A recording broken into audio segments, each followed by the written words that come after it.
The rain had stopped just moments before the clock struck 4, leaving the streets of Karachi damp and glistening under the fading golden light of a hesitant sun. Inside a cramped beauty parlor that smelled faintly of hairspray and damp roses, Aisha Malik, 24, stood in front of a cracked mirror. Her heart pounded so loudly that she feared the women bustling around her could hear it. Aisha was not a woman of many words, she had always been the quiet one, the one who gave without expecting much in return. Life had taught her to smile even when her pockets were empty and to dream even when reality was unkind. Today was supposed to be her day, her wedding day. Yet, the lace on her rented dress scratched at her skin, and the frayed hem betrayed how many other brides had worn it before. Her hands trembled as she adjusted the veil, knowing that beneath the thin fabric of her hope lay a truth she could no longer hide. Her family had done everything to gather money for this wedding, her mother even sold the last gold bangles her late father left behind. The groom, Rizwan Ahmed, came from a well-known family. A software engineer with a charming smile, his proposal had felt like a miracle after years of suitors turning away because she had no dowry to offer. But now, standing there, Aisha's lips were dry as dust. Her mind screamed at her, should I tell him? Should I ruin everything before it even begins? Because the secret she carried was not one of shame, but one of survival. Her younger brother, Hassan, had fallen gravely ill 2 months ago, and in desperation, she had borrowed money from a dangerous lender, one who promised to collect it on her wedding day. The man had sent her a message that morning, if you don't pay, we'll come to the hall. You won't like how we collect our debt. The clatter of bangles on her wrist snapped her back. The makeup artist asked, Madam, ready? Aisha forced a smile, but her mind whirled. Could she confess everything to Rizwan before it was too late? Or should she stay silent and pray that the storm wouldn't come crashing into her wedding? Would this marriage start with joy, or with a public humiliation that would haunt her forever? 3 questions burned in her heart like acid. Would Rizwan still accept her if he knew the truth? Would the debt collector come before the ceremony was over? Or was this marriage doomed before she even stepped into the hall? The sunlight streamed through the glass chandeliers of Nishat Banquet Hall, scattering broken rainbows on the marble floor where guests murmured and fussed over last-minute arrangements. The air smelled of roses and expensive oud perfume, though Aisha's corner smelled faintly of damp fabric and nervousness. Families from both sides had begun arriving, their laughter masking the undercurrent of whispers, some about the rented dress, some about how the Malik family had somehow arranged such a lavish venue despite their modest means. Rizwan stood at the stage, dressed in a tailored navy sherwani, his face a mix of pride and restlessness. He kept glancing at his phone, replying to congratulatory messages, but his eyes often flicked toward the entrance. Where is she? He thought. Rizwan was not a cruel man, in fact, his choice to marry Aisha despite her humble background had made him the subject of admiration among his friends. Yet, he too was under pressure, from his ambitious mother, from his watchful relatives, from the ticking clock of expectations. When Aisha finally entered, holding the edge of her heavy dress and trying to smile despite the storm inside her, a hush fell over the hall. Her dress shimmered under the lights, though a keen eye could see the threads beginning to loosen near the hem. Children whispered. Aunties raised their eyebrows. But Rizwan only saw her eyes, nervous, soft, almost pleading. Aisha, he whispered when she reached the stage. Are you okay? You look pale. She forced a laugh. Just nervous, that's all. But her hand clutched his tighter than expected, and for a second, Rizwan wondered what it meant. As the ceremony began, music swelling in the background, Aisha's gaze kept darting to the entrance. Every time the doors opened, her heart skipped a beat. She could almost see them, 3 men in dark clothes, standing by the gate, ice cold, waiting. Will they come? Will they ruin everything? Halfway through the rituals, her phone buzzed under her dupatta. A single message. Time's up. We're here. Her breath caught in her throat. The world around her blurred. She tried to steady her hands, to keep smiling, but her mind screamed, do something. Now. She leaned closer to Rizwan, whispering, I need to tell you something. Rizwan looked at her, surprised. Now. We're in the middle of. It's important, she said, her voice trembling. Before he could reply, the main doors opened wide. 3 men entered, their shoes echoing like distant thunder. One of them, a man with a scar running across his cheek, scanned the hall with a predator's calmness. Aisha's mother froze in her seat. Hassan, frail and coughing in the corner, tugged at his aunt's sleeve. "Appa, who are they?" The music kept playing. The guests kept smiling. But Aisha's world had stopped moving. Would she risk everything, her family's honor, her new marriage, her fragile dream, to tell the truth before these men exposed it in their own ruthless way? Or would she pretend, just a little longer, hoping for a miracle that might never come? As the scarred man began walking toward the stage, a slow smile creeping across his face, Aisha felt her knees weaken. The ceremony paused. Everyone turned to look. And that was the moment. Her secret was seconds away from becoming everyone's scandal. The hall seemed to breathe all at once as the doors swung wide, letting in a sharp gust of air that carried the lingering scent of rain and street dust. The 3 men moved with a deliberate pace, their dark clothes slightly damp, their eyes scanning the crowd like hawks looking for prey. The scarred man at the front held no invitation, no smile, only a calm menace that made the chatter in the hall stutter and fade into uneasy silence. Aisha's heart raced so violently that she thought her ribs might break. Her fingers, hidden beneath the henna and bangles, dug into the fabric of her rented dress. They came, they really came. Rizwan sensed her hand trembling in his brows knitting with confusion. "Who are they?" he whispered, leaning closer, his smile frozen for the audience but his voice tight with unease. Aisha's lips trembled. They're here for me." Before he could ask more, the scarred man reached the edge of the hall's main carpet. He didn't shout. He didn't create a scene, not yet. He simply looked at Aisha with a faint, mocking smirk, as if reminding her, "You knew this moment was coming." Guests whispered. "Who are these people? Why are they looking at the bride? Are they from her family?" Aisha's mother stood abruptly, clutching her shawl. "Beta," she mouthed silently, her face pale as ash. Hassan, her sickly younger brother, tried to stand but his legs wobbled. The master of ceremonies, sensing the sudden shift, cleared his throat nervously and attempted to continue the formalities. But the atmosphere had changed, the music felt hollow, the chandeliers too bright, every clink of a teacup sounded like a warning bell. Aisha leaned toward Rizwan. Her voice was almost a plea. "I have to tell you the truth, or they will." Rizwan turned fully toward her now, ignoring the murmuring guests. "Aisha, what truth?" She took a deep breath, but before the words could leave her lips, the scarred man gestured to the other 2. They split, one toward the stage, the other toward the side entrance, effectively cornering the Malik family from both sides. And then, in a voice just loud enough for the nearest tables to hear, the scarred man said, "Mrs. Aisha Malik, or should I say, the bride who owes us 1.5 lakh rupees?" Gasps spread like wildfire. Elderly women covered their mouths. Children peeked from behind their parents. Cameras from the wedding videographer, unsure whether to keep filming, caught the moment in perfect clarity. Rizwan's grip on her hand loosened as if burned. "What is this?" he asked, his voice low and tight. Tears welled in Aisha's eyes. "I borrowed it, for Hassan's treatment. I didn't tell anyone because I thought I would repay before today." The scarred man stepped forward, his voice smooth like oil but with a blade hidden beneath. "And now the time has come. We said we'd collect at your wedding. We always keep our word." Aisha's mother rushed forward, hands clasped. "Please, this is her wedding. Don't do this here. We will find a way." The man raised a hand to silence her. "This is the way. You think we came to discuss? Either she pays now, or this wedding stops here."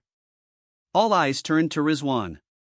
His jaw tightened, his reputation, his family's honor, his mother's sharp gaze all pressing against him like a vice.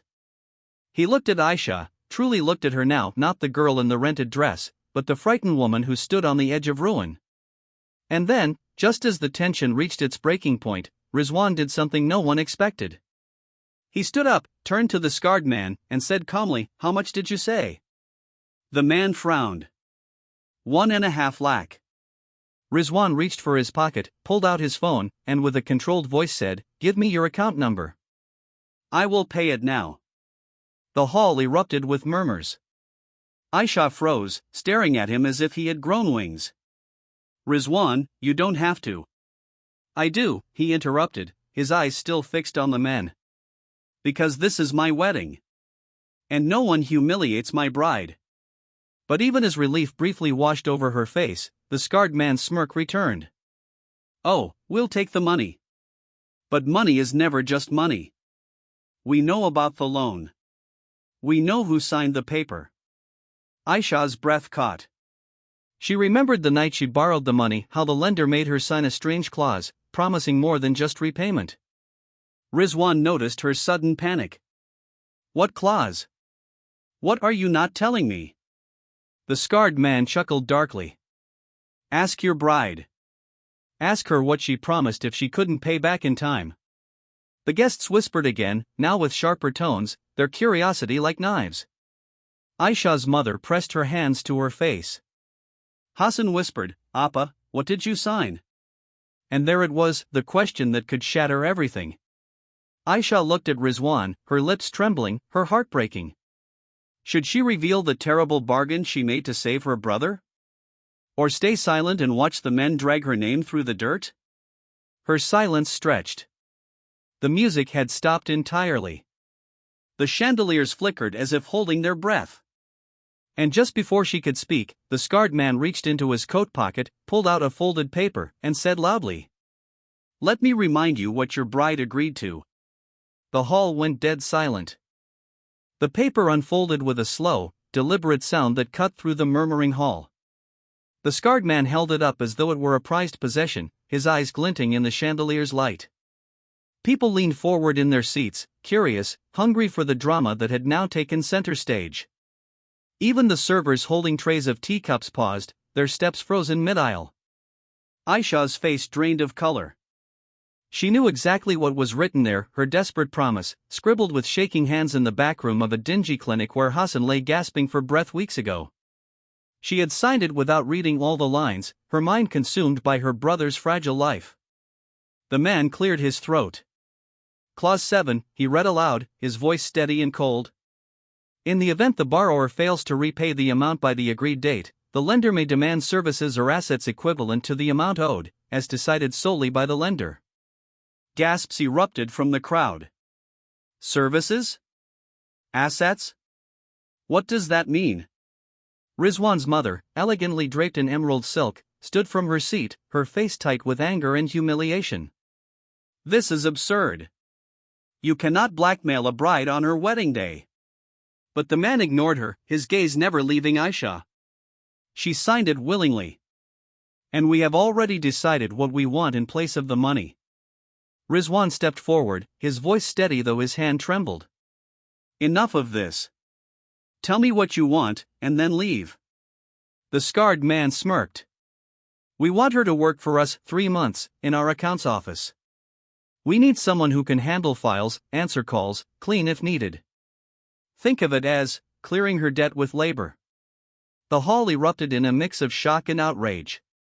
Some whispered that it was a humiliation disguised as work. Others murmured that at least it wasn't worse. Aisha's knees threatened to give way. Work, for you? After my wedding? The man's smirk widened. Or tonight? We can take you now if you prefer. Rizwan clenched his jaw, his hand tightening on Aisha's arm protectively. You will not take her anywhere. Not tonight. Not like this. Aisha stared at him, unsure whether to feel relief or shame. He's protecting me, but for how long? The guests were restless now. Phones were being taken out discreetly, whispers spreading like wildfire.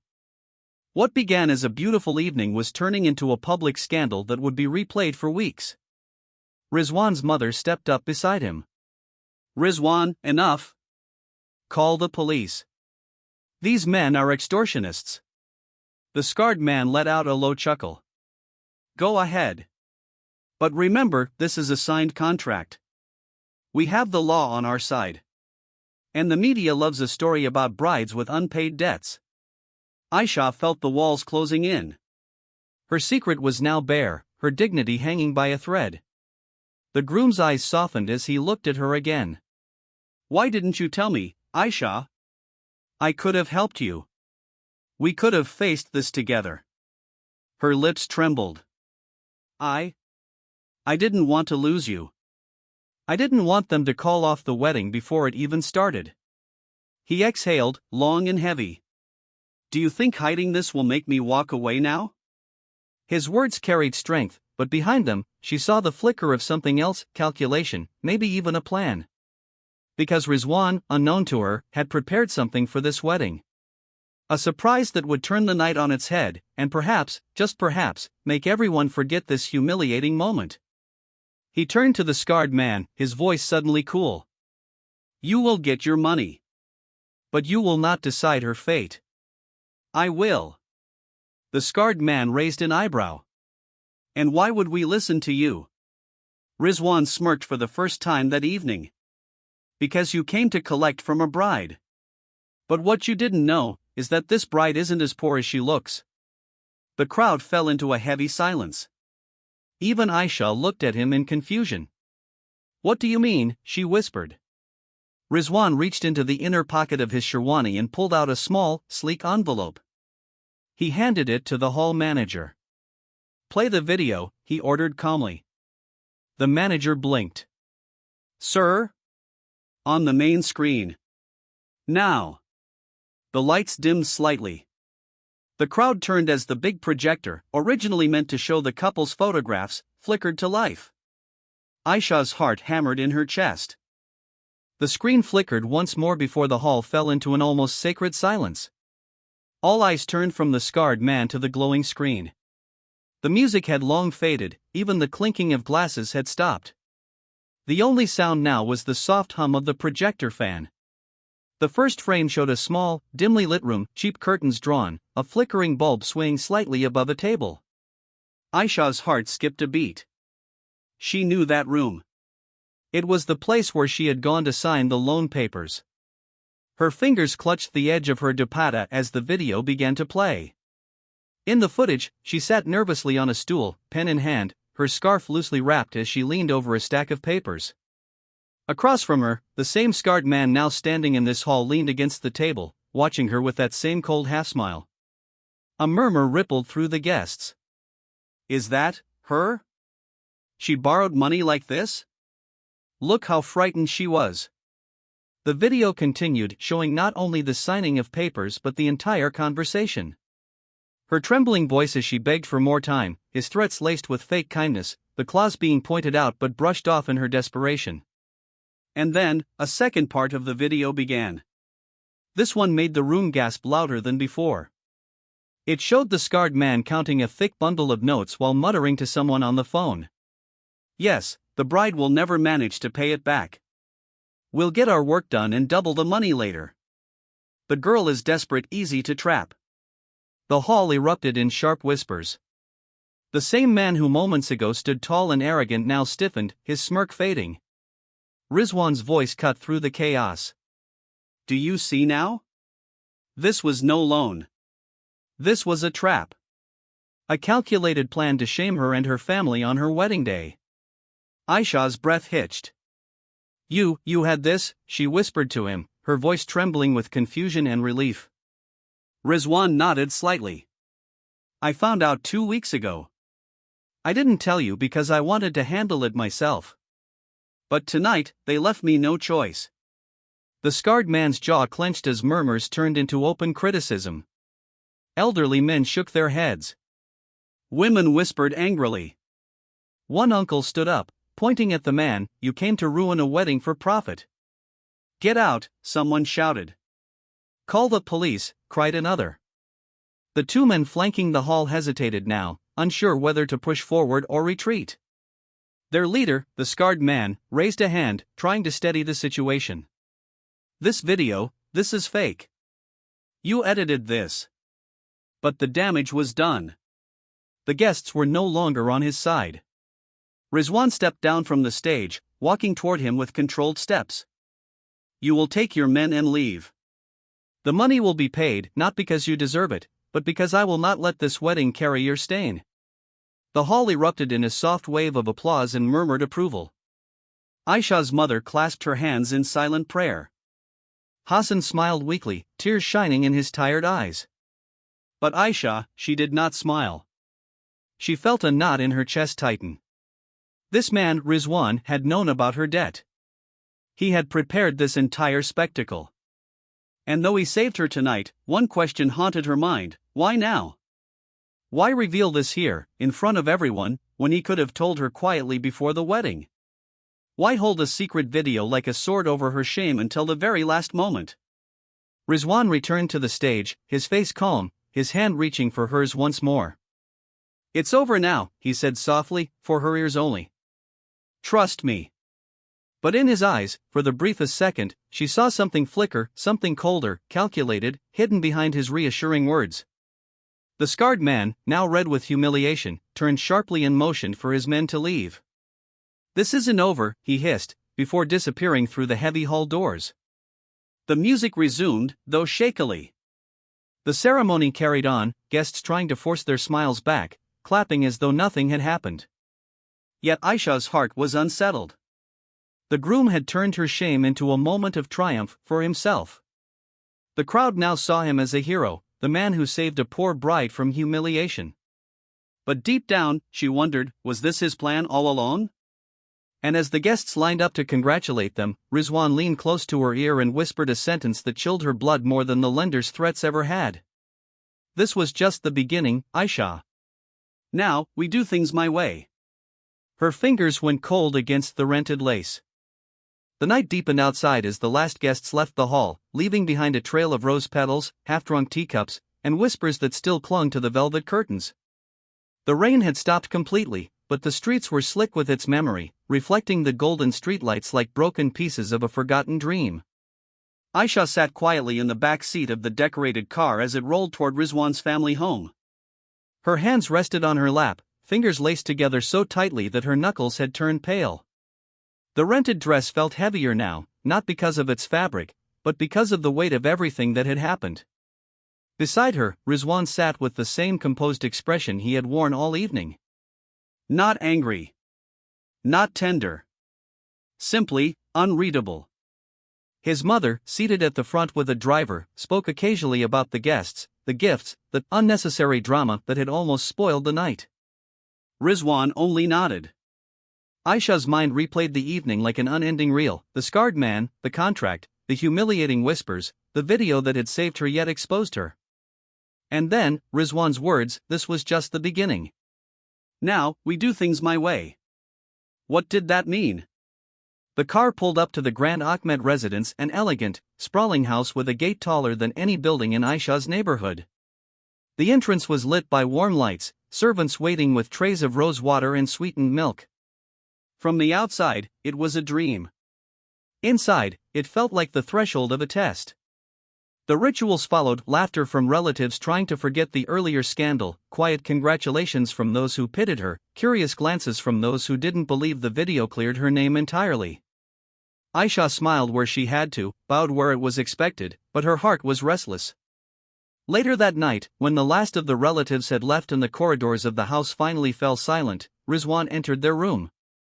The door closed behind him with a quiet click that sounded far louder than it should have. Aisha stood by the window, her veil now removed, her hair falling loose over her shoulders. She turned when she felt his gaze on her. "Thank you," she said softly, "for what you did tonight." Rizwan didn't move closer immediately. He loosened his collar, placed his phone on the table, and finally spoke. "You think I did it for thanks?" Her breath caught. "Then, why?" He walked toward her slowly, his shadow stretching across the floor.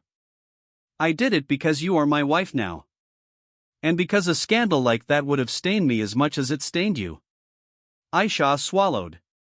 So it was about reputation. His lips curved into a faint, humorless smile. "Reputation is everything in our world, Aisha. But don't mistake me, I don't despise you for what you did. You were desperate. You saved your brother. That takes courage." She lowered her eyes. "Then why did you say this was just the beginning. Rizwan looked out the window for a long moment, his reflection cold against the glass. Because you owe me now. Not in money. In trust, in loyalty. I stood in front of everyone tonight and claimed you were innocent. I turned you from a debt-ridden girl into a bride worth respecting. That wasn't free. A chill ran down her spine. What are you asking of me? He turned then, his voice calm but firm. I need a wife who will stand beside me, no matter what comes.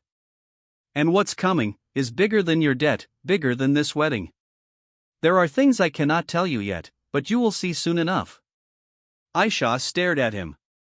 You're scaring me. I'm preparing you. He stepped closer now, his tone softening just slightly. I didn't marry you out of pity. I married you because you have fire in you, even if you hide it under fear. But understand this, Aisha, our marriage won't be the fairy tale you dreamed of. It will be a partnership, and partnerships have rules. She took a step back, her heart pounding. What kind of rules? He didn't answer. Instead, he picked up his phone again and sent a quick message to someone, his expression unreadable. Then, with a sigh, he said, "Get some rest. Tomorrow, you'll meet the rest of the family. And after that, you'll learn what your new life truly means." The lights dimmed. The city outside hummed with distant horns and barking dogs. Aisha lay awake long after he had left the room, staring at the ceiling, feeling the night press down on her. She had thought her biggest problem was the debt. Now, a darker, more complex question had taken root. Had she married a savior, or a man with his own secrets waiting to unfold? Was his protection a shield, or a cage? And what exactly was coming that required her to be loyal at any cost? The rain started again, soft at first, tapping against the window like fingers warning her to stay awake. Somewhere in the house, a phone rang briefly, and a deep male voice answered with only 2 words. "She's ready." The morning sunlight crept slowly across the heavy drapes, but Aisha barely noticed. Her first night as a bride had ended without warmth or comfort, only questions left in the shadows. She rose quietly, still wearing the same bangles and earrings from the night before, the rented dress folded on a chair like a silent witness to all that had happened. Rizwan had left early, a message left on the bedside table in neat handwriting, "Be ready by 10. We have guests." She dressed modestly, her hands shaking slightly as she pinned her dupatta. Her mother-in-law had already begun the morning with sharp instructions to the servants and a cold glance at Aisha. "You should know," she said curtly over breakfast, "this house doesn't entertain pity. You're here now, learn to carry yourself properly." Aisha nodded quietly, swallowing the lump in her throat. She didn't argue. Not today. By 10 o'clock, the drawing room was set, soft cushions, steaming cups of tea, and a faint trace of jasmine in the air. The guests arrived on time, 2 men in formal suits, both carrying leather files, their expressions polite but serious. Rizwan accompanied them, his demeanor calm yet commanding, as though this was not a social visit at all. "Aisha," Rizwan said, motioning for her to sit, "meet Mr. Khalid and Mr. Imran. They're from a company I work closely with." She greeted them respectfully. Her mind, however, was restless. Something about their stiff politeness didn't feel like ordinary business. The men began speaking in measured tones, their words circling around property, contracts, and an upcoming project. They needed Rizwan's signature on certain papers, they said, but there was a matter of trust, something that needed a personal guarantor. Rizwan turned to Aisha then, his gaze steady. "I want you to sign as the guarantor." Her fingers stiffened around her teacup. "Me?" "Yes." His voice was calm, but there was an undertone she couldn't miss. "It's just a formality. A name on paper to make the deal go smoothly.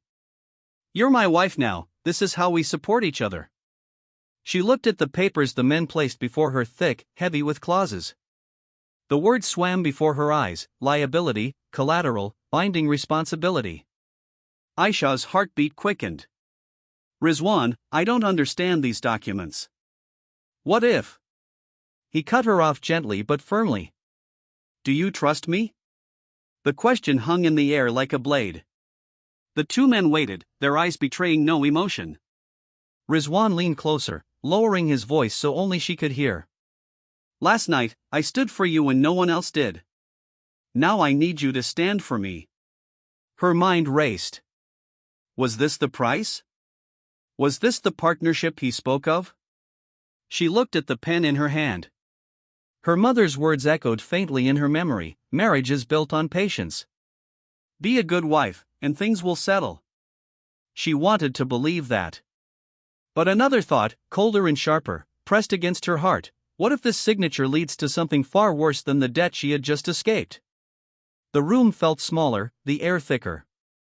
Rizwan's mother entered briefly, her eyes scanning the scene, and said with a faint smile, "Don't keep them waiting, Beta. These are important people." Aisha looked at Rizwan one last time. "Will you promise me this is safe?" He didn't hesitate. "I promise." And so, with trembling fingers, she signed. The men smiled faintly, thanked her, and left as quickly as they came. Rizwan watched them go, then turned to her with that same calm, unreadable look. "Good. You did well." She frowned slightly. "What did I just sign for?" He placed a hand on her shoulder, almost in a reassuring way. "Nothing you need to worry about. This is how families build their future." But when he left the room moments later, she heard his voice in the hallway, low, urgent, speaking into his phone. "Yes." She signed. "Now move to phase 2. Aisha's stomach nodded. Phase 2? The morning that began with tea and quiet promises had turned into a step down a path she didn't understand. And as the clock struck noon, a message arrived on her phone from an unknown number. "Bride, you may have cleared one debt, but you've just signed another you can't imagine. Watch carefully who you trust." Her fingers trembled around the screen. She looked toward the door where Rizwan had disappeared. The afternoon sun burned through the glass windows, but Aisha felt a coldness spreading inside her chest. The house was strangely quiet after the morning's visit. Servants moved like shadows, speaking in whispers. Rizwan had left again, no explanation, no destination. Only a message on her phone, "Rest. I will return late." But Aisha could not rest. The message from the unknown number gnawed at her mind like a constant echo. "Bride, you may have cleared one debt, but you've just signed another you can't imagine." Who sent it? How did they know? Her hands trembled as she scrolled through the message again and again. The rented dress she had worn on her wedding day hung in the corner, as if watching her silently, reminding her of how this all began. She walked through the long hallway of the house, her footsteps light against the marble floor. Every room seemed perfect, every wall decorated with quiet wealth. Yet the deeper she went, the more it felt like a stage hiding something behind its curtains. At the end of the corridor, she noticed a door she hadn't seen before. It was partly hidden by a tall vase and a curtain drawn too far to the left. Her heart skipped. She glanced around, no one was watching. The handle was cold to the touch. Locked. She bent slightly and saw faint light under the door, like a screen glowing in a dark room. There was movement too, shadows flickering. Her mind raced. What if this was Rizwan's private office? What if the papers I signed are connected to what's behind this door? Before she could step back, a voice startled her. "Bobby, are you lost?" She turned sharply. It was Arif, Rizwan's younger cousin, barely in his 20s. He smirked as he leaned against the wall, his eyes glinting with mischief and something else, something more calculating. I was just looking for the kitchen," she said, forcing a small smile.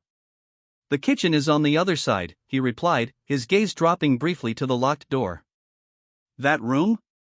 Not for you." She frowned. "Why not?" Arif tilted his head. "Because that's where Rizwan keeps his real work." "And you?" He stepped closer, lowering his voice. "You're still new here. Best to not ask questions." Her hands clenched. "And if I do?" His smirk faded slightly. "Then you might learn things that make it hard to sleep at night." He walked away, whistling, leaving a trail of unease behind him. Aisha stood frozen. What was in that room? What was everyone hiding from me? That night, Rizwan returned late, smelling faintly of expensive cologne and cigarette smoke. He smiled, as if the morning's tension had never existed. How was your day? She tried to match his tone. Quiet. Lonely. He placed a wrapped box on the table. A gift. For my bride. Inside was a gold necklace, heavy and ornate. It sparkled under the light, but for Aisha, it felt like another chain. Thank you, she said softly. Rizwan leaned closer, brushing her hair back gently. In this house, loyalty is everything. Remember that. Her heart pounded. And what if loyalty is tested? He paused. His eyes, calm but sharp, lingered on hers for a long moment. Then you prove it. Without questions. That night, when he fell asleep, Aisha crept out of bed. The corridor was silent again. She returned to the locked door, this time holding a thin pin she had found in her hair. Her fingers shook as she tried to feel the mechanism. It clicked softly, like a secret giving way. Inside, the room was dim, lit only by the blue glow of multiple screens. Files lay open on a table. Photographs. Signatures. Transactions. And there, in the center, was her name, written across documents marked Collateral Transfer Agreement. Her eyes widened. Attached was a scanned copy of the paper she had signed that morning.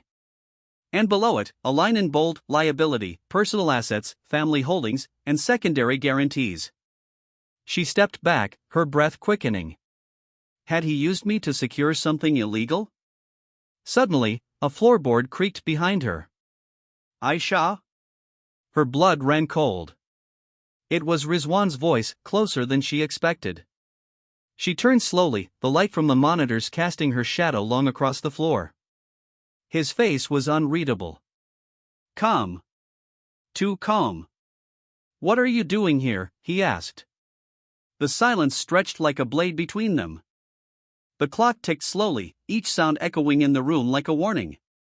Aisha stood frozen by the desk, the documents still glowing under the faint blue screens. Rizwan stepped inside, closing the door behind him without a word.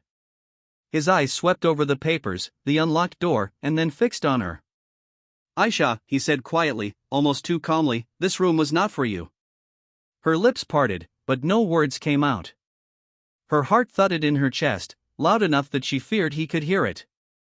I was looking for you, she finally said, her voice trembling. You picked the lock. His tone was still even, but there was a weight to it now. Do you know what that means? She gripped her dupatta tightly. I needed to understand. You asked me to sign those papers. I trusted you, Rizwan. But you didn't tell me what they were. He walked closer, his shoes silent against the marble floor. Because you wouldn't have signed them if I did. The answer cut through her like ice. Then why involve me at all? Because you are my wife now, he said, his voice low but firm. Marriage is not just about rings and rituals, it is about building something together. Sometimes, it requires risk. Her breath quickened. Risk? Or sacrifice? Rizwan's jaw tightened.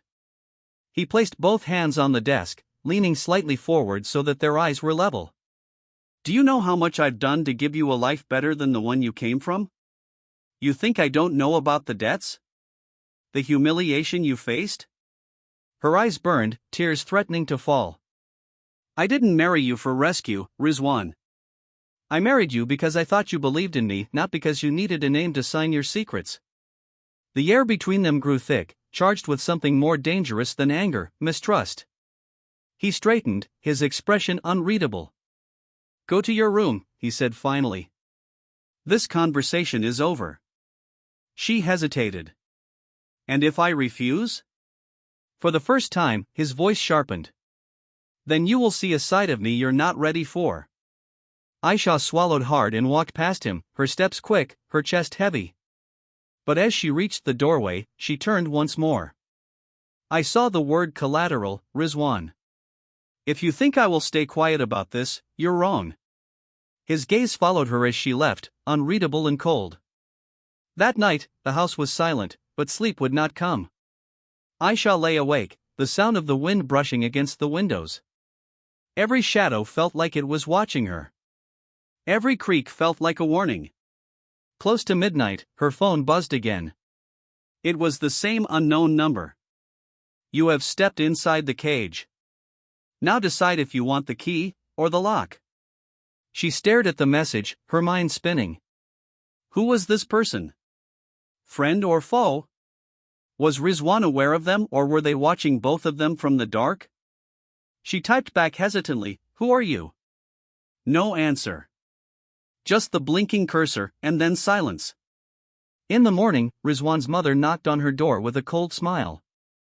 You will be coming with us today. There's a luncheon for important business partners. Wear something decent. Don't embarrass the family. Aisha nodded without argument. But as she closed the door again, she whispered to herself, I will find the truth, even if it breaks everything. She looked once more at the necklace Rizwan had given her the previous night. It glittered beautifully, but in her eyes, it was no longer a gift. It was a shackle. And today, for the first time, she decided she would not wear it. At the luncheon, whispers followed her. The women eyed her dress, her hands, her silence. She heard one of them murmur behind a fan, the poor bride, she doesn't even know what she has signed herself into. Her head turned sharply, but the woman looked away. Rizwan remained composed throughout, shaking hands, exchanging cards. But every so often, his eyes would find hers, sharp, searching, as if daring her to speak.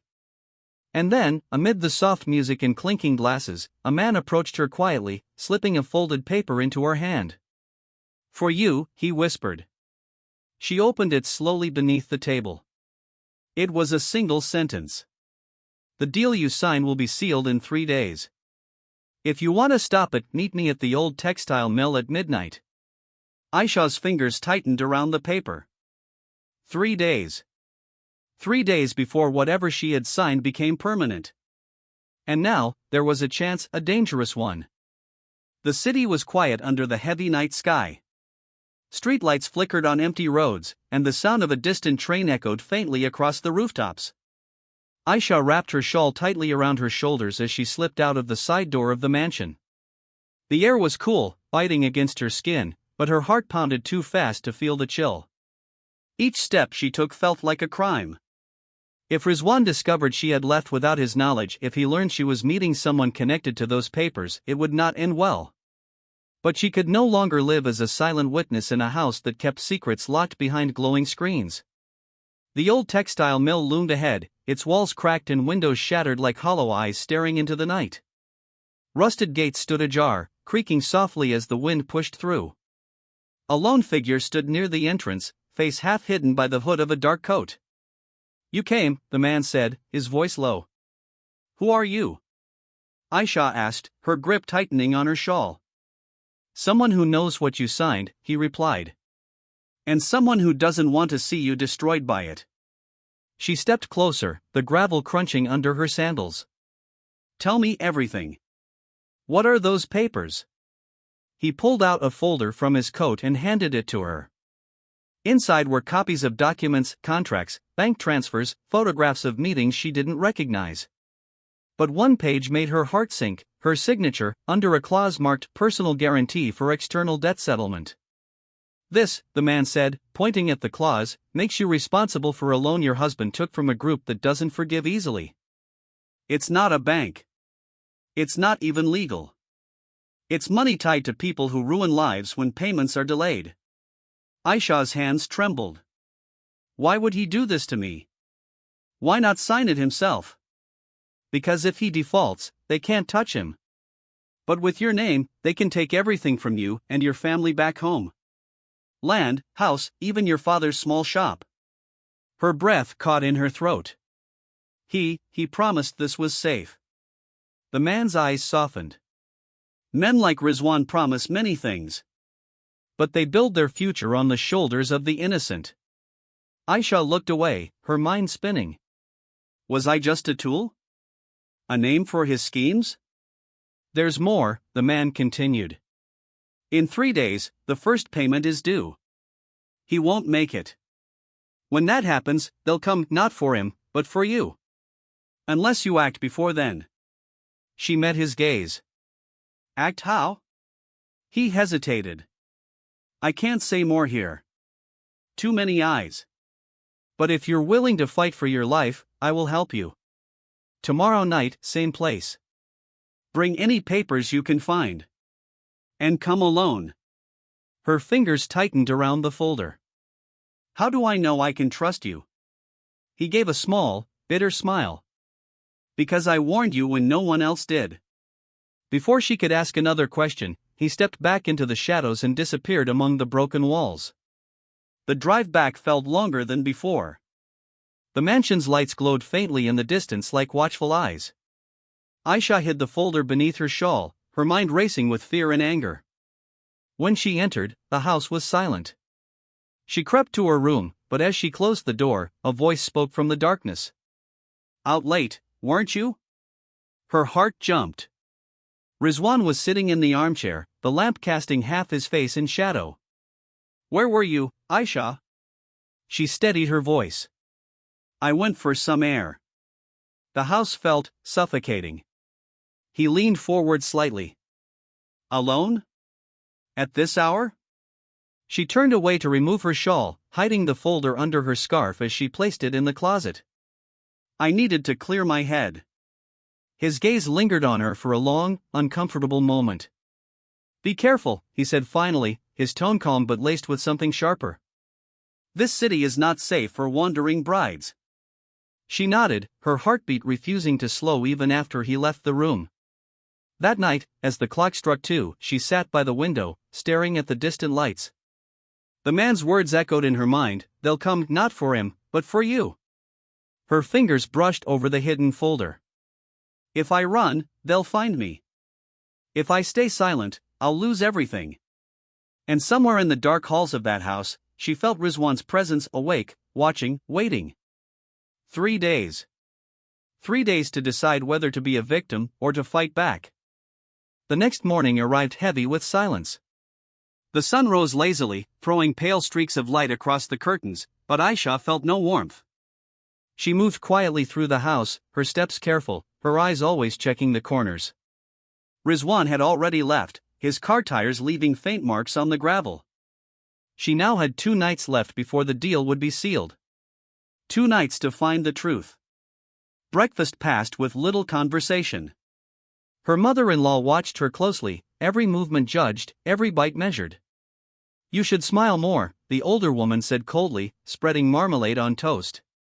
A gloomy bride is a bad omen. Aisha forced a small smile, but inside, her mind was somewhere else, on the hidden room, on the folder she had buried under her clothes, and on the stranger's warning. After the dishes were cleared, she waited until the servants were distracted and slipped back into the corridor where the locked door lay. It was locked again, this time with a new chain and a small digital keypad. He knows I was there, she thought. If she wanted to uncover more, she couldn't break in again so easily. She needed another way. She remembered the man's words, bring any papers you can find. And so, she began her quiet hunt. The afternoon stretched long and tense.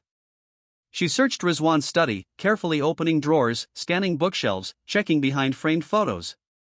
Nothing obvious, only neat ledgers and business cards. But then, inside a black folder labeled travel, she found a receipt. It was for a transfer of a large amount of money to an overseas account, dated just 3 days before their wedding. Aisha's breath caught. This wasn't about building a future together. He married me to use my name. She tucked the receipt into her shawl just as footsteps echoed down the hall. Aisha? Her heart lurched. It was Arif again, the cousin, leaning casually against the doorframe. You spend a lot of time in rooms that aren't yours, he said, raising an eyebrow.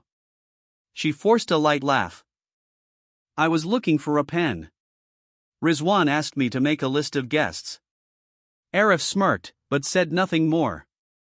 As he walked away, he added over his shoulder, careful, Bobby. This house has ears. That evening, Rizwan returned, his mood unusually pleasant. He brought gifts again: perfume, a silk scarf, a delicate pair of earrings. "For my bride," he said, his smile warm but his eyes unreadable. Aisha thanked him quietly, playing the part of a dutiful wife. But inside, she was building a wall, layer by layer, of secrets and resolve. Over dinner, he spoke of expanding business, of travel plans, of shared responsibilities. His mother beamed with pride. Aisha stirred her food slowly, nodding where expected, hiding the storm rising within her. Later that night, when the house had fallen asleep, Aisha returned to her room and spread out the few documents she had collected: the receipt, the copies from the stranger, the note she had scribbled in haste. It wasn't enough to expose him yet. She needed something more, something that connected Rizwan directly to the illegal group. Her phone buzzed at 12:15 a.m. "Tomorrow midnight. Same place. Don't be late. And bring proof." She stared at the message for a long moment. Was this a trap? Or the only lifeline I have left? Her fingers traced the necklace Rizwan had given her. She held it up against the dim light. For a brief second, she noticed something strange: the clasp was heavier, bulkier. A faint click sounded when she pressed it. Inside the clasp was a tiny chip. Her heart raced. A tracker. So that was how he always knew when she left. She placed it back in the box, her hands trembling. "If I wear this tomorrow, he'll know." The night stretched on, filled with unanswered questions. The night was heavy with the scent of rain, though no drops had yet fallen. Aisha stood by her mirror, the dim lamp casting long shadows across the room. In her hand lay the necklace Rizwan had given her, its clasp now open, the tiny chip glinting faintly like a trapped secret. She left it behind. Wrapping her shawl tightly, she slipped out the side entrance again. Her footsteps were silent on the gravel, her heart pounding in her chest. This time, she knew the risk was greater. If Rizwan was tracking her movements, he would notice the silence of the chip. If Arif was watching her, he would follow. But the message had been clear: tomorrow midnight. Same place. Don't be late. The old textile mill loomed ahead like a ghost from another era, its walls still cracked, its gates still ajar. The same man waited by the entrance, his face shadowed by the hood of his coat. "You came," he said again, but this time his voice carried an urgency she hadn't heard before. Aisha held out the documents she had gathered. "This is all I could find. Tell me what I'm really involved in."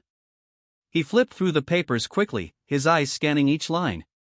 "As I suspected," he muttered. "Your husband's debts are not his own. They belong to a network: money laundering, illegal imports, underground investors. They use marriages to cover their tracks. Wives become collateral. And when the payments fail..." He didn't finish the sentence, but his eyes told the story. Aisha felt a cold wave pass through her. "So I'm a shield," she whispered.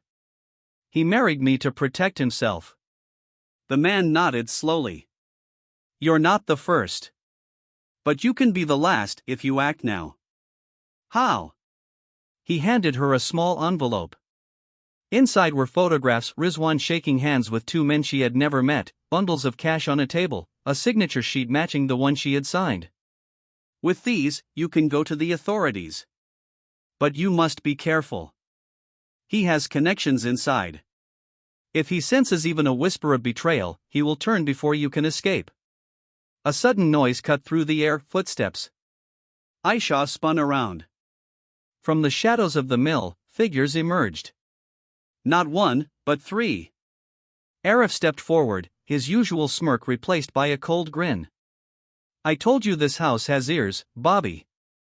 Behind him, two men in dark coats blocked the exit.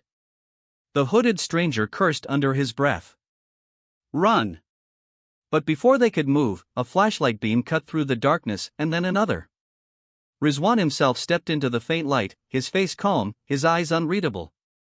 "So," he said softly, his voice echoing through the empty mill, "this is what midnight means for my bride." Aisha clutched the envelope to her chest, her pulse roaring in her ears. "You lied to me, Rizwan. You used me." He didn't raise his voice. "I gave you a life better than the one you had. And this is how you repay me? The men behind him stepped closer, their movements quiet but menacing. The stranger whispered to her, "Keep the envelope hidden." No matter what happens. Aisha's breath quickened. Was this the end of her choice? Or the beginning of a dangerous game? Rain finally began to fall, tapping softly on the broken roof above. The air smelled of rust and betrayal. Rizwan extended a hand. Come with me, Aisha. Don't make this worse than it has to be. She tightened her grip on the envelope. If I give it up, I lose my only proof. If I keep it, I risk my life. The men closed in. Her mind screamed for a way out. The rain fell harder now, each drop striking the tin roof of the abandoned mill like the ticking of a clock running out of time. Aisha's heart thudded in her chest as she faced Rizwan and his men, the envelope pressed tightly against her palm. Rizwan's eyes never left her face. Calm, steady, but with that hidden sharpness she had begun to recognize, the same tone he used when he promised safety, the same calmness behind which traps were set. Give it to me, he said simply, his hand still extended. Aisha's voice trembled. What is this, Rizwan? Marriage or a prison? His jaw tightened. Marriage is survival. And I survived before you, I will survive after you. Don't turn yourself into a problem. The men moved closer. The hooded stranger shifted his stance, placing himself slightly in front of her. Run when I tell you, he whispered without looking at her. A sudden gust of wind blew open one of the broken side doors with a loud bang. The men turned their heads for a brief second, just long enough. Now, the stranger shouted. Aisha darted toward the side door, the envelope clutched against her chest. Hands reached for her shawl but caught only air. She stumbled over a loose plank, nearly fell, but kept running. The stranger followed, blocking one of the men with a sudden swing of a rusted metal rod he had hidden in his coat. Rizwan's voice thundered behind them, cold and sharp, "Stop her." But the rain had turned the ground slick, the shadows alive with movement. Aisha sprinted through the alleyways behind the mill, her sandals slipping on wet stones, her breath coming in painful gasps. She didn't stop until she reached the narrow street where a single rickshaw waited, the same one that had brought her here the night before. She jumped in, slamming the door. Drive! Quickly! The driver glanced back, startled, but obeyed. Through the rain-streaked window, she saw figures emerging from the mill, flashlights cutting through the dark. Rizwan stood among them, his hand raised as if to calm the chaos. Even from a distance, his gaze locked onto hers. He didn't shout. He didn't run. He simply watched her leave. Back at the mansion, the silence felt louder than ever. She hid the envelope under the loose floorboard near the window, her hands shaking as she pressed it down. Her clothes were damp, her hair dripping onto the carpet. She locked her door and sank onto the bed, her breath still uneven. The hooded stranger hadn't followed her back. She didn't even know if he had escaped. Was he caught? Was he even real or part of something larger? Her phone buzzed again. A single message, they know now. Be ready. You have one night left. She stared at the words, her mind spinning. One night left before what? Before the deal? Or before they silence me? The next morning, the atmosphere in the house had shifted. Rizwan's mother was colder than usual, her words clipped. Arif lingered in the hallways more often, his eyes following her every step. The servants whispered and fell silent when she entered a room. At breakfast, Rizwan sat across from her, dressed immaculately as always. He stirred his tea slowly, then said without looking up, "You were out again last night." Aisha's spoon paused midair. "I couldn't sleep." "You're becoming restless," he said softly. "And restlessness is dangerous in this house." She met his eyes finally, her own steady now. "And secrets are more dangerous." For the first time, a flicker of something, amusement, perhaps, or warning, crossed his face. "Be careful, Aisha. You are my wife. But even a wife must know when to stop asking questions." As the day passed, Aisha prepared herself quietly. She gathered the few documents she had, packed them carefully in an inner pocket of her shawl, and kept her eyes open for any unusual movements. She had only one thought: tonight is my only chance. If I miss it, everything ends. But as the sun began to set and the sky turned bruised with clouds, she overheard a conversation in the courtyard. Rizwan's voice, low but clear. Tonight. Watch her closely. She'll try again. Her heart pounded. They expect me. The game was no longer about secrets, it was about survival. The night came like a heavy curtain drawn too quickly. The mansion was unusually quiet, its hallways dimly lit, the air thick with something she couldn't name: anticipation, perhaps, or the quiet before a storm. Aisha sat by the window, shawl draped over her shoulders, her heart a restless drumbeat beneath her calm face. She had not eaten. She had not spoken. The envelope was still hidden beneath the floorboard, but tonight it felt like a ticking clock beneath her feet. They know, the stranger's message had said. Be ready. The household moved like shadows. Arif passed her room twice, pretending to check the windows. Rizwan's mother murmured prayers in the drawing room. Even the servants avoided her gaze. At 9, Rizwan entered her room without knocking. He looked as composed as always, in a charcoal suit that smelled faintly of rain. His voice was low, polite, too polite. Going somewhere tonight? Aisha's hands tightened in her lap. No. Should I? A faint smile curved his lips. You have been restless these nights. I thought perhaps the rain calls you out. She met his eyes steadily. Or maybe the truth does. For a brief second, the smile faltered. Then he stepped closer, his shadow falling over her. Truth is a dangerous luxury, Aisha. Some people don't survive it. He turned and left without another word. By midnight, she had made her decision. Staying would mean being watched every hour, every breath. Leaving, at least trying, was her only choice. She slipped out again, this time through the back garden. The rain had stopped, leaving the earth slick and the air cold. Her sandals made no sound on the wet grass. She reached the same narrow lane as before. But this time, there was no rickshaw. Only silence. Her heart thudded. Was this a trap? A figure stepped from the shadows. It was the stranger, hat pulled low, coat darker than the night. You're late, he said. They were watching me, she whispered. I barely got out. He handed her a small flash drive. This is everything. The documents, the names, the accounts. You can walk into a police station right now and end this. Her fingers closed around it. What about you? Who are you in all this? He hesitated. Someone who once made the same mistake you did. I married into this family. I didn't survive it. Before she could ask more, a car's headlights cut through the alley. Rizwan's voice, calm and terrible, echoed across the whetstone. Aisha. The stranger cursed under his breath. Run. She turned and ran, the flash drive clutched in her hand. The alley twisted left, then right, her breath ragged as footsteps thundered behind her. A second car blocked the far exit. Arif's. She was trapped. The stranger stepped in front of her, shielding her with his body. Rizwan emerged from the first car, his coat flaring slightly as he walked. He did not shout. He did not rush. You've made this difficult, Aisha, he said softly. You could have had a quiet life. A safe life. The stranger spoke through clenched teeth.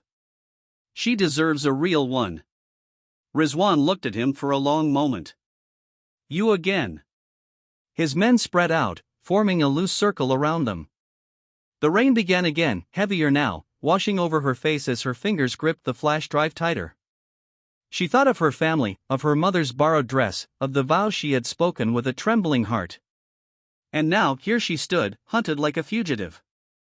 The rain turned the alley into a river of reflections, headlights shimmering on the whetstones, shadows stretching like fingers ready to grasp. Aisha's breath came in sharp bursts as Rizwan's men closed in, their shoes splashing softly in the puddles. The flash drive in her hand felt heavier than anything she had ever held. Rizwan stood just a few feet away, his expression calm, his voice steady as a blade's edge. Give me what you have, Aisha. It will end here, and no one has to get hurt. She glanced at the stranger beside her, his jaw set, his coat drenched, his eyes locked on Rizwan. Don't, he whispered to her. Once you give it, you vanish like the rest. The men took another step closer. Aisha felt the world narrow to a single moment, a single choice. Run again? Beg for mercy? Or fight with what little she had? Her mind flashed to the loose floorboard back in her room, the envelope still hidden there. She still had that. Even if they took this flash drive, the evidence wasn't gone. She raised her chin, her voice shaking but clear. You said you married me to protect me, Rizwan. But it was never protection, it was camouflage. Something flickered in his eyes. You don't understand the world I live in. Then let me go, she said, louder now. If you're not afraid of truth, why follow me? The men moved again. One reached out. In that instant, she made her move. Aisha turned and hurled the flash drive into the open sewer grate by the side of the alley. It splashed into the rushing water below and vanished. Gasps. Shouts. Rizwan's hand lifted, halting his men. She faced him, rain dripping from her hair into her eyes. You can follow me all you want. But the proof is everywhere now. You can't silence everything. Rizwan studied her for a long, unbearable moment. Then, he smiled. Not the charming smile he had worn at the wedding. This one was slow, dangerous, almost admiring. You're braver than I thought, he said softly. But bravery, Aisha, comes with a price. He turned to his men. Let her go. Tonight. The stranger stared at him in disbelief. You're letting her walk away? Rizwan stepped closer to her, lowering his voice so only she could hear. Go home. Rest. Tomorrow, you'll see what real consequences look like. The ride back to the mansion felt like a nightmare without waking. The streets were empty, the rickshaw's engine humming against the downpour. Inside her shawl, her fingers trembled, not from cold, but from the weight of what she had done. She had lost the flash drive. The envelope was still hidden, yes, but now they knew she was a threat. She entered the mansion quietly. Rizwan was already there, seated at the head of the dining table, sipping tea as though nothing had happened. Arif leaned against the wall, his eyes sharp, a faint bruise forming on his temple where the stranger must have struck him. Sleep well, Aisha, Rizwan said without looking up. Tomorrow, we talk. The next morning, the world outside seemed unnaturally still. Clouds hung low over the city, and the smell of wet earth lingered in the garden. Aisha awoke with a strange resolve settling in her chest. She no longer wanted to just escape. She wanted to end this. She reached for the envelope beneath the floorboard. It was still there, dry and intact. She whispered to herself, if the flash drive is gone, this is my last weapon. But before she could decide what to do next, the phone rang downstairs. A servant hurried to answer. Moments later, Rizwan's mother called her down. Aisha, she said, her voice tight, pack your things. We are leaving for the farmhouse. Rizwan says it is safer there. Safer. The word echoed like a threat. The road to the farmhouse wound through the outskirts of the city, a narrow strip of asphalt flanked by endless fields glistening from the recent rain. The car moved steadily, its windows tinted dark, the silence inside thick as the clouds overhead. Aisha sat in the back seat beside Rizwan's mother, her shawl wrapped tightly around her. The envelope lay hidden beneath her clothes, its edges pressing against her ribs like a secret heartbeat. Arif drove, his eyes fixed on the road ahead, while Rizwan sat in the passenger seat, speaking occasionally on his phone in a language she couldn't quite follow. Every turn of the wheels felt like a clock ticking towards something inevitable. The farmhouse appeared at last, a sprawling, isolated estate surrounded by high walls and guarded gates. The field stretched beyond it like an ocean of green, but no neighbors, no villages, no witnesses. As the gates closed behind them, Aisha felt the chill settle deeper into her bones. Inside, the house was grand but strangely empty, its corridors echoing with their footsteps. A single long dining table dominated the hall, its polished wood reflecting the dim overhead lights. Rizwan led them inside without a word, then turned to her. "This will be our home for a few days. Think of it as a retreat away from noise, away from the city." "Or away from questions?" she asked quietly.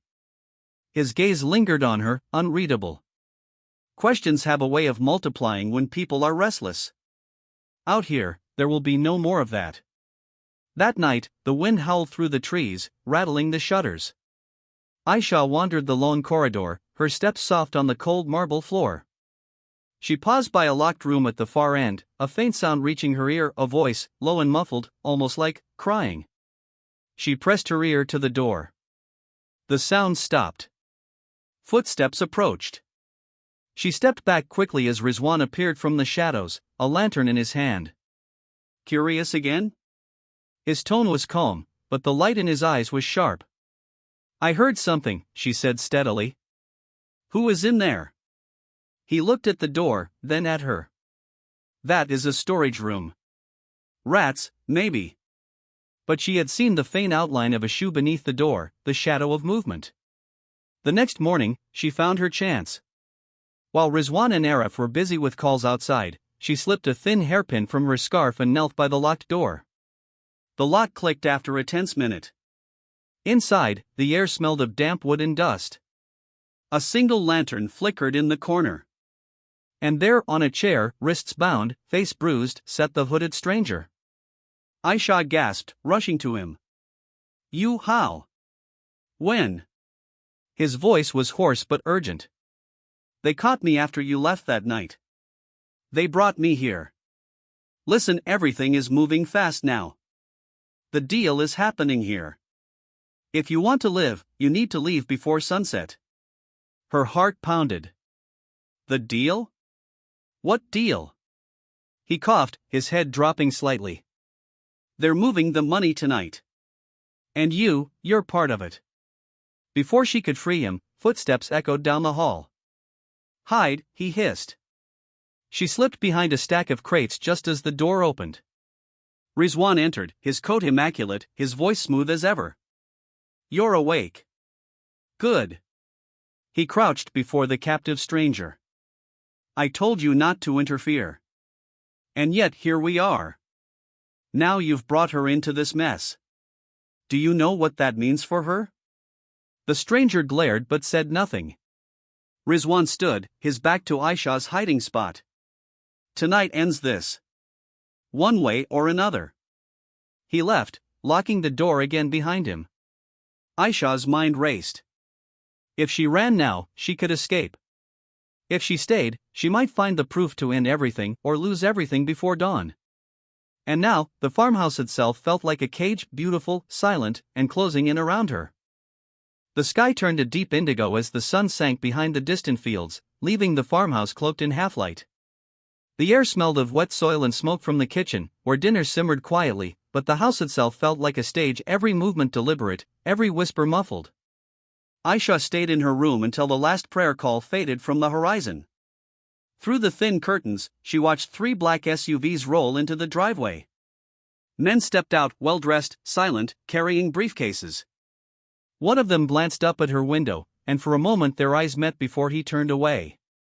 The deal was happening. Tonight. Her fingers brushed over the envelope hidden beneath her clothes. It was all she had left. No flash drive. No ally. The stranger was still locked in that room at the far end of the hall.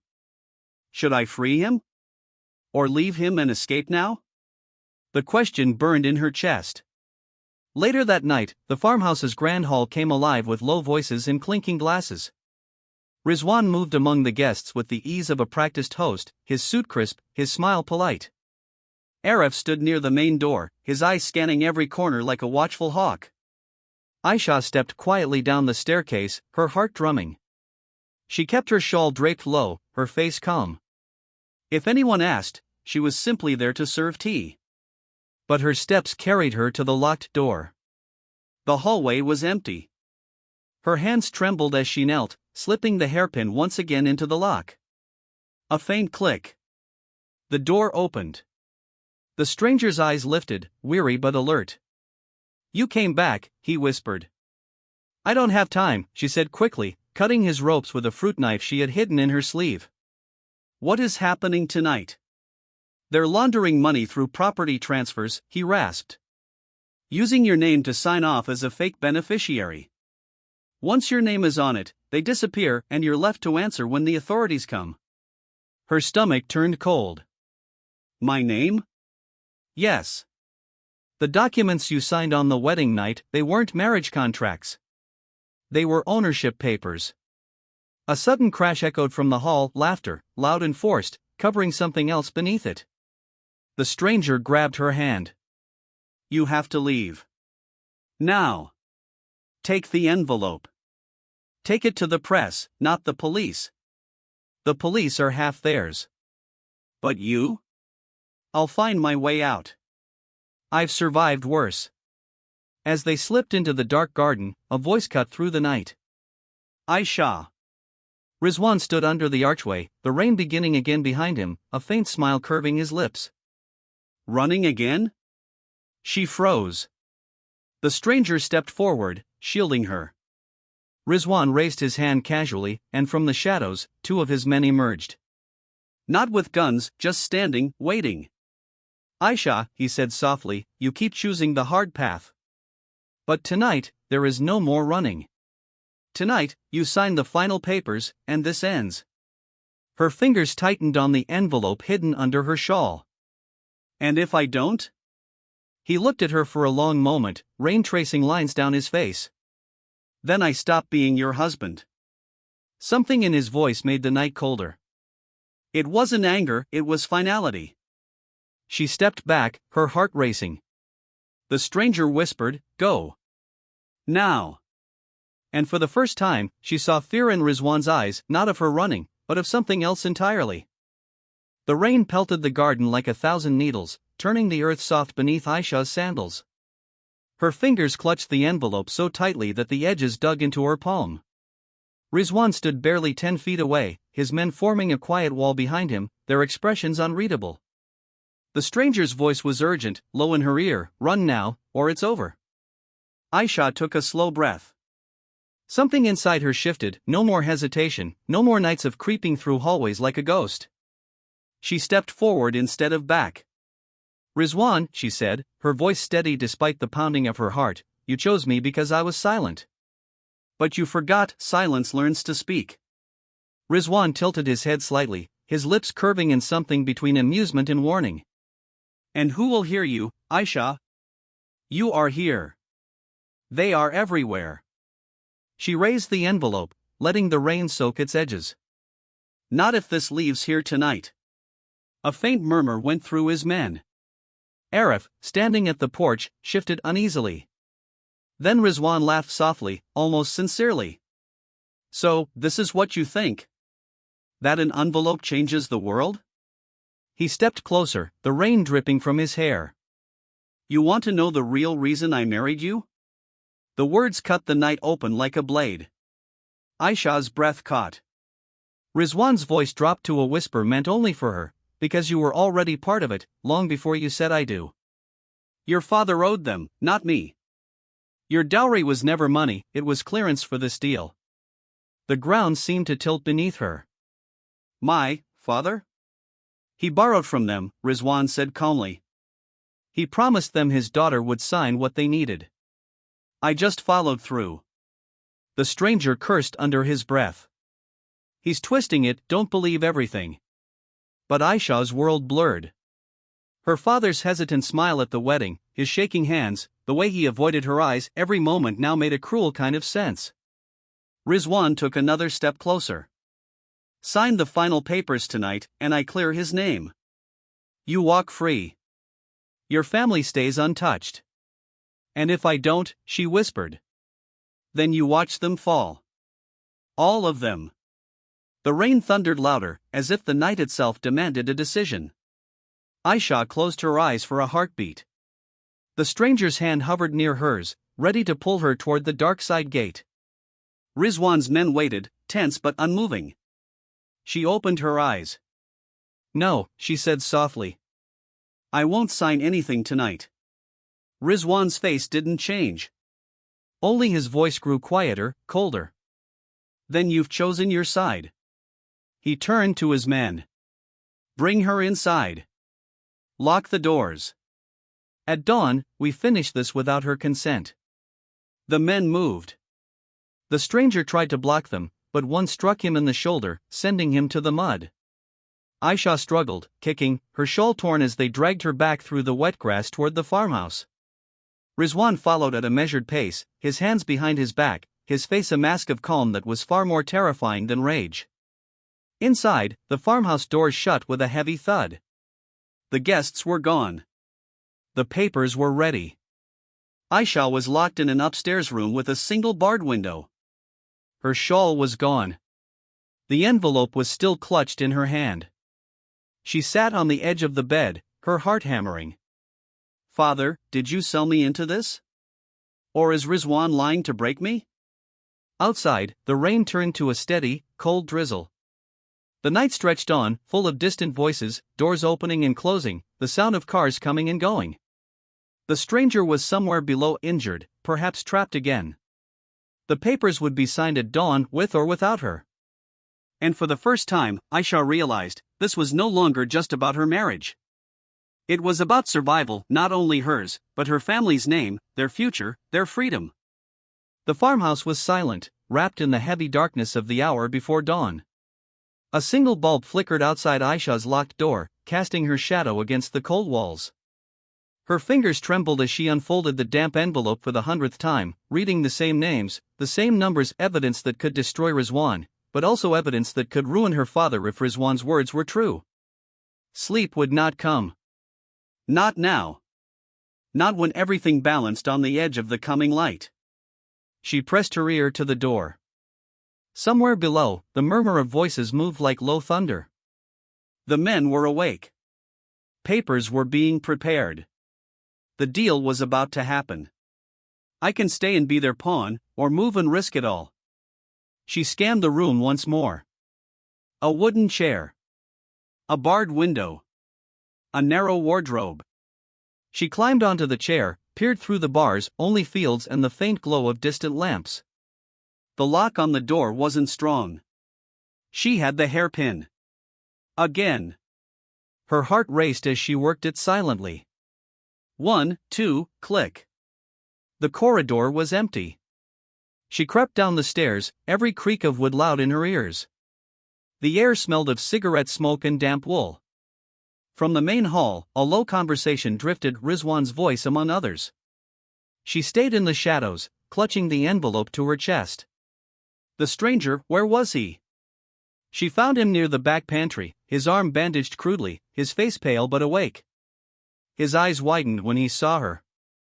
You should have run. I can't, she whispered. They'll sign everything by dawn. He leaned closer, his voice a rasp. Then we stop it. Not by running, but by making it public now. How? He held up a small battered phone. Signal is weak here, but the moment we step beyond the back fields, it'll send. I copied the documents last night before they caught me. It's ready to go, to a journalist I trust. Aisha's breath caught. If you had that, why didn't you tell me? Because you needed to choose for yourself, he said. If you send this, there's no going back. Your father will be exposed too, if Rizwan told the truth. The choice tightened in her chest.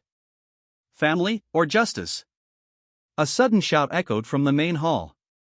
Doors slammed. Heavy footsteps. They've noticed you're gone, the stranger hissed. Decide now. She looked at the phone, at the dark garden beyond the kitchen door, at the shadows gathering behind them. I'll do it, she whispered. Together they slipped through the kitchen door into the wet grass, the first faint hint of dawn just brushing the horizon. The phone beeped, signal returning. The stranger handed it to her. Press send. It will go to every newsroom in the city. Her thumb hovered over the screen. If I press it, there's no more pretending. No more marriage. No more peace. She pressed it. A tiny whoosh. Message sent.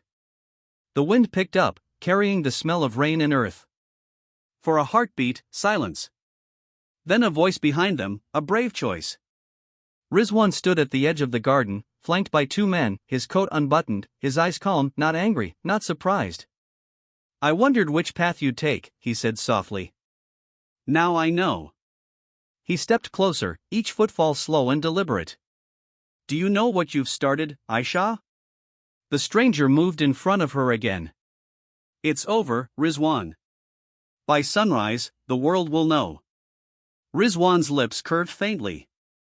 You think the world moves faster than my reach?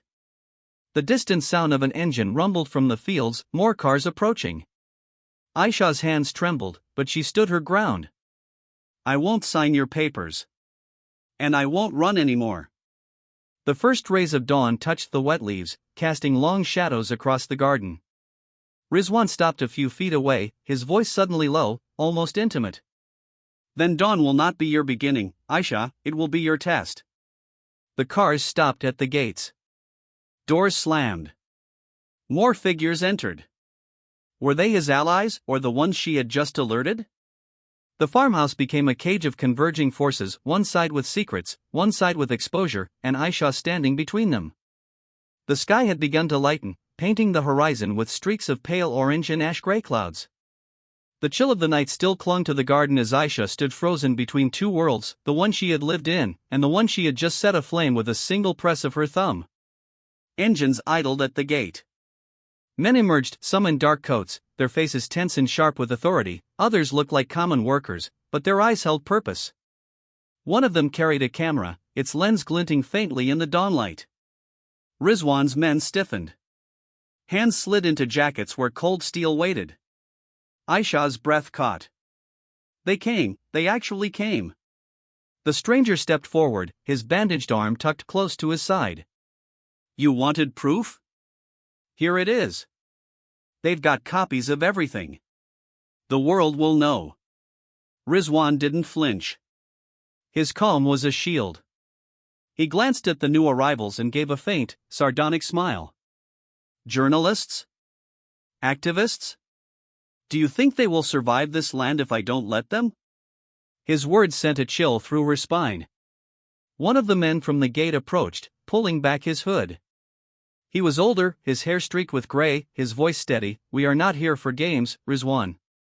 We have court orders, witnesses, and eyes on you from every direction. Rizwan finally turned his gaze to Aisha. Did you ever wonder why I chose you? Why I didn't fear you? She said nothing. He stepped closer, his voice low. Because you carry their blood. The ones who built this chain. And now, by trying to break it, you've put your father in the fire. Do you think they will spare him? Or will they burn you both? The words cut deep, sharp as winter air. Aisha's fingers tightened on the envelope. If my father made mistakes, he will answer for them. But I will not be your silence. The garden turned into a tense circle, two sides staring each other down as the first full light of morning washed over the land. Rizwan raised his hand. His men hesitated, unsure. There was something different in his stance now, less dominance, more calculation. Very well, he said at last. Let them search. Let them ask. You think truth is a sword, Aisha? It is a chain. And you are tied to it, more than you know. He turned to leave, signaling his men to lower their weapons. The journalists and officials surged forward, recording, questioning, snapping photos of the documents the stranger handed over. The farmhouse doors opened under official orders. Aisha watched it all unfold like a storm she had called, but could no longer control. The stranger leaned close. You did the brave thing. Now the real fight begins. They'll try to spin it, twist it, bury it, but it's out. Her heart ached with a mixture of fear and fragile hope. Did I start freedom, or destruction? From the distance came the faint ring of her phone, left in her room upstairs. It had been ringing for a while now. She hurried inside, past the shouting and flashing lights, up the stairs, and grabbed the phone. The screen lit with a name, Abba. Her father's voice was frantic when she answered. Aisha. What have you done? They're at our house. They. The line went dead. Her knees weakened. Tears blurred her vision. Rizwan's words echoed in her head. Your father owed them. Your dowry was never money, it was clearance for this deal. Was this the price? Outside, the journalists were forcing their way into the hall, demanding Rizwan produce the documents. He stood calmly by the window, watching the sunrise as if it belonged to him.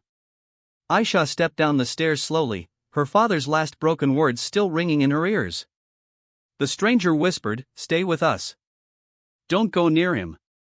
But Rizwan turned, his eyes locking on hers with unnerving serenity. Dawn is here, Aisha. You have exposed the mask. Now you must decide, do you still believe the mask was the only lie? The sun rose fully, spilling golden light over the wet fields. Cars lined the road.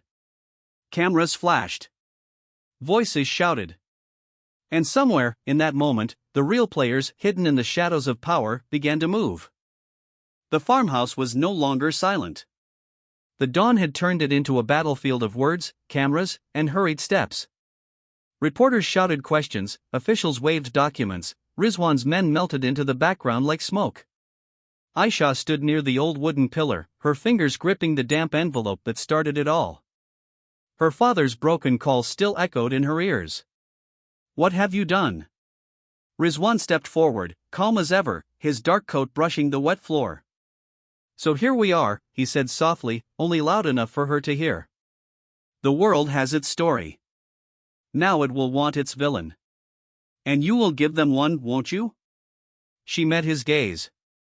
You made me your pawn. You threatened my family. You lied. He tilted his head slightly. Did I? Or did your father? He borrowed from them, signed their terms, and when he could not repay, they sent me. Her breath caught. Then why marry me? To protect you, Rizwan said quietly. You were already marked. They would have taken you anyway. I offered a way to shield you. A marriage that would keep their claws from dragging you into darker places. The words felt like smoke in her chest, too heavy to breathe, too twisted to believe. And the papers? The threats? His jaw tightened. Yes, I played their game. Because once you were my wife, I could negotiate. Delay. Gather proof. Do you think I wanted this house full of vultures? The stranger approached, his face pale. Don't listen to him, Aisha. He's buying time. He's part of them. But Aisha's mind was a storm. Memories flooded back, her father's secretive calls, the way Rizwan often traveled, the sudden late-night arguments she half heard, the envelope she found not hidden well, but placed where she would surely look. Who sent the first message to those journalists? She whispered. The stranger blinked. What? Her eyes narrowed. You. You found me too easily. You knew too much. The room went still. Rizwan's lips curved faintly. You see it now. The stranger's voice hardened. She's confused. He's twisting. No, she cut in. You wanted this storm. You used me to set the fire. Outside, a shout went up, cameras turned as a black car pulled into the yard. From it stepped a frail man in a gray shawl, her father. His face was pale, eyes rimmed with sleepless fear. Aisha, he called, his voice breaking. She ran to him. Abba. Tell me the truth. His hands shook as he held her shoulders. I borrowed from them. Yes. I thought I could repay. When I couldn't, they demanded something else, access to our land for their warehouses, their trade. Rizwan, he came to negotiate, but they wanted more leverage. They threatened you. And you said nothing? She whispered. Tears welled in his eyes. I thought if I agreed to the marriage, he would protect you. And he did until they forced his hand.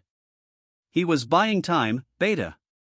Aisha turned, her world spinning. Rizwan stood by the window, silent, watching the light climb the walls. The stranger backed away, his expression unreadable now. The officials demanded statements. Reporters clamored for a hero, for a villain, for a headline that would bleed. But the truth was no longer black and white. Rizwan stepped closer to Aisha and her father. "You wanted the truth, Aisha. Now you have it. They will come for me. Perhaps for you too. But at least now, the game is open." She swallowed hard. "Then why didn't you tell me? Why threaten me?" "Because fear moves faster than trust," he said quietly. "And we were running out of time." By mid-morning, the farmhouse was sealed, officials carried crates of documents, and the stranger was gone, vanished into the chaos, leaving only unanswered questions. Rizwan was taken for questioning. Her father too. Aisha stood alone on the porch where her nightmare began, the rented dress clinging damply to her skin, the envelope now nothing more than wet paper. The sun was bright now. The cameras had moved on. She whispered to herself, a rented dress, a broken wedding, and a truth no one will fully believe. But in her chest, there was no silence anymore. Only resolve. She turned to the officials. "I will testify. All of it. No more hiding." Months later, the case would uncover a network of corruption far deeper than she imagined. Some would fall. Some would escape. Rizwan's role would remain a debate, villain to some, reluctant savior to others. Her father rebuilt his life slowly, under the weight of both guilt and relief. And Aisha, she became the voice for others caught in silent deals, broken promises, and forced choices. Her moral was clear, spoken to a hall of young women who asked her why she didn't run. "Because silence is easy, but truth is heavy. Still, I chose the heavy thing, because only that can break the chain."